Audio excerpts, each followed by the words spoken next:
Mainit na pinag-usapan ngayon sa social media ang ibinahagi ni Ogie Diaz tungkol sa panliligaw ni Jericho Rosales at Alden Richards sa aktres na si Catherine Bernardo.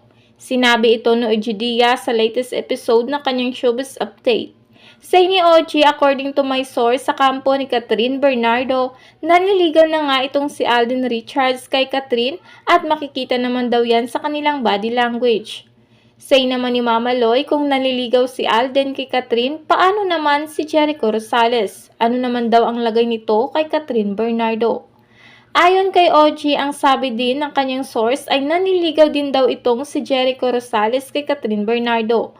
Pero kung botohan at botohan daw sa pamilya ni Catherine, parang mas boto sila kay Alden Richards. Kung pagkukumparahin kasi si Alden ay binata pa habang si Jericho naman ay may anak na at kakaanwan lamang ng kasal sa dating asawang si Kim Jones.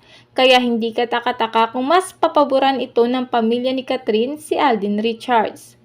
Gustong-gusto rin umano ni mami ni Catherine si Alden dahil isa itong negosyante, financially stable at responsable, kaya natutuwa at naaaliw kay Alden yung pamilya ni Catherine. Kung ano daw kasi ang katangiang gusto ng pamilya ni Catherine ay taglay ni Alden, kaya nagustuhan siya ng pamilya ng aktres.